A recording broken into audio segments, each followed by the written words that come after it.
But we begin with the vaccine doses coming from the U.S. The Biden administration has come under pressure to share its stockpiles of vaccines. Until now, the president has said that won't happen until every American was first vaccinated. But the AstraZeneca vaccine, which the U.S. has a lot of, isn't yet approved there. So the White House says a deal to loan 2.5 million AstraZeneca doses to Mexico and 1.5 million doses to Canada is in its final stages.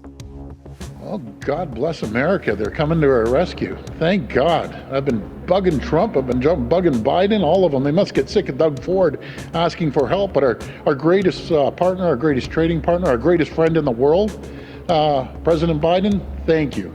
And I understand they got to get their people done first. I'd be no different. But thank you. Bring it on. If we have to go down there and pick them up, I'll drive down there in my pickup and pick them up if we have to. So when are those doses coming? Procurement Minister Anita Anand is in charge of buying Canada's vaccine supply. She's in Oakville. Hi, Minister. Thanks so much for making the time this evening. No problem. Nice to see you. Can you confirm that Canada will receive 1.5 million doses of AstraZeneca in the form of a loan from the United States? We are in the process of finalizing an agreement with the United States for the receipt of 1.5 million doses of AstraZeneca. And in terms of the arrangement, what we are contemplating is that we will receive these 1.5 million doses now, and that when we receive our 20 million doses of AstraZeneca in Q2 and Q3, we will then provide 1.5 million back to the United States in a sort of swap transaction. And so would the swap occur as soon as you get the first 1.5 million, let's say, of those 20 million, or will it be over a period of time? We are still ironing out the details of the arrangement, but we are really planning to accelerate as many doses of AstraZeneca into this country first, because that's our priority as a federal government, to bring in vaccines to inoculate Canadians. And how soon would those doses from the U.S. come following the finalization of the agreement? Well, it's a great question, especially in light of the very high demand for vaccines and our desire to accelerate doses. We are looking at receiving those doses in very short order, likely before the end of the month, Vashi. We're just working out the logistical details of bringing those doses to Canada. And what can you tell us about the way in which this came about? You know as well as our audience does, there's been a lot of questions towards the White House over the past few days, few weeks, about whether or not Canada would be on that list of countries that the president signaled could be in receipt of extra doses of vaccines. When was the original, was this a request, I should say, from the Canadian government? And if so, when was it made? Well, it's an excellent question, and I want to say right off the top that the Biden administration and our government have been working closely together to make sure that we are collaborating on issues relating to COVID and other items. And we began discussions with the Biden administration back in January, and those conversations have continued over the last number of weeks and resulting in this 1.5 million swap transaction with the Biden administration, which we're very happy about. We need to continue to bring doses into Canada. So now we're pulling AstraZeneca doses from multiple locations, the Serum Institute, for example, the United States under this arrangement, and our bilateral APA with AstraZeneca for 20 million doses. So is this the request that was specifically made by your government, or was it a more general request for, hey, if you have any extra, can you send them our way? And then the U.S. came up with this formula. Well, we are continuing the negotiations right now, Vashi, and we have been discussing a number of items on the vaccine front, and certainly this is one of them.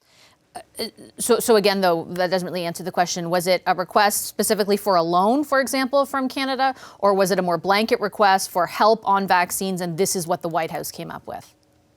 Well, as you can imagine, this is an ongoing conversation. We are just finalizing the details relating to the arrangement, but we have put a number of items on the table, and this is one of them, and we're really pleased that we're able to collaborate with the Biden administration in this way. If I may ask about some of the other items that could be on the table, I heard the White House press secretary today indicate that she anticipates there will be extra doses of Pfizer and Moderna in the United States as well. Is there a request from your government to be on the receiving end of those extra doses? Well, one of the things that we have tried to do as a government is to diversify the sources of supply of vaccine. The 7 APAs that we've entered into for up to 400 million doses of vaccine is just one example of our diversified portfolio approach. The deal with the Serum Institute, another example. This arrangement with the US government, another example. And so you can imagine that our approach has been aggressive, and indeed we are pursuing all possibilities for the earliest acceleration of vaccines into Canada. Now we're going to have 9.5 million doses of vaccine coming into this country prior to the end of March. That's up from 6 million that we had estimated at the beginning of 2021. And so we will continue to pursue all leads, including any of the leads that you just mentioned. So if you are continuing to pursue those, has there been, what kind of reception have you received from the White House? Like, would you be able to tell our audience, for example, that it's a reasonable expectation that Canada would be among the countries who are in receipt of extra doses of Pfizer and Moderna from the US? Well, that's a question best asked to the United States, but I will say that we are very pleased that we've been able to collaborate with them thus far to receive 1.5 million doses of vaccine, which are going to be coming into our country in one lump prior to the end of the month. From the way you described it, it sounds like this is in advance, obviously, of the other doses of AstraZeneca that you secured, but that won't be coming from later. Some of those will be used to repay the United States. Is it, why weren't we able to get those doses earlier? Like that's the agreement that you originally made. So why are we depending on the U.S. to get some instead of the original agreement that you had made? It's a good question, and I will say that we are entitled under contract to 20 million doses from AstraZeneca. That's our bilateral arrangement. We are waiting on a delivery schedule from AstraZeneca. They have told us it is coming shortly, and we do expect to receive it shortly as a result, and we will be receiving the doses under that bilateral agreement in the second quarter prior to the end of June and the third quarter prior to the end of September, as a result of our bilateral deal. But as I have stressed, we are pulling vaccine from multiple supplies. We have AstraZeneca, we have Pfizer, we have Moderna, we have Serum Institute doses. That's an example of a diversified portfolio. And in this era of vaccine nationalism, it is extremely important to be able to take vaccine from multiple sources. Vaccines are coming into Canada by the record number now, 2 million doses next week, 1 million doses a week from Pfizer for every week thereafter till the end of May.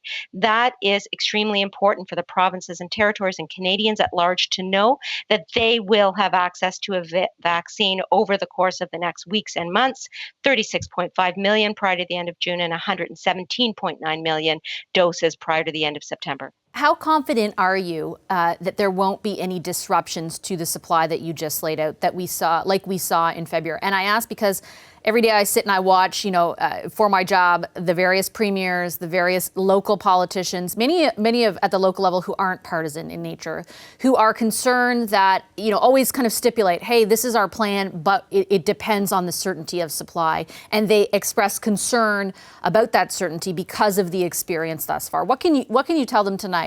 Are you sure that the doses that you've ordered are going to come on the schedule that you now anticipate? Well, of course, we are seeing vaccines coming into this country in record number, as I just laid out, and that this process is only going to ramp up in the amounts that are coming into Canada by the millions.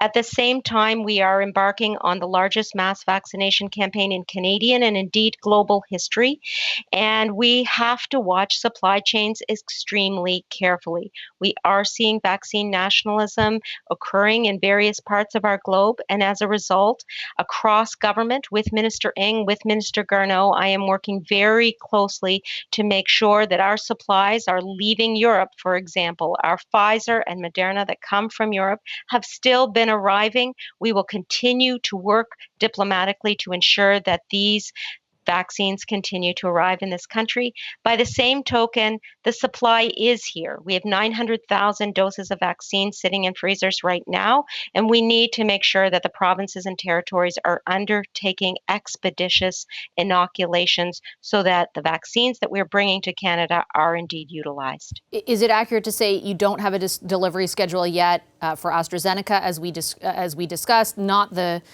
one from the United States, obviously, or the Serum Institute, but the other agreement that you've made, nor do you have a certain delivery schedule on J&J. Obviously, it'll depend on its approval, but you don't know exactly when that's coming, do you? Well, I do know that the deliveries of the 1.5 million AstraZeneca coming from the United States as a result of this arrangement with them is coming very soon, in the very near future, prior to the end of the month and hopefully next week. And in terms of the delivery schedules for AstraZeneca and J&J, we are waiting for those from the companies. We know that we will have those doses in Canada in the second quarter and third quarter for each supplier. And by the same token, because of our diversified portfolio approach, we will continue to receive Pfizer and Moderna into this country so that we can ensure that Canadians can have access to the vaccine all the while along. Okay, Minister, I'll leave it there. Thank you very much for your time. I appreciate it as always. Thank you, Vashi. Take care. Hi, I'm Vashi Capellos, host of Power in Politics. See more of our show by subscribing to the CBC News channel or click the link for another video.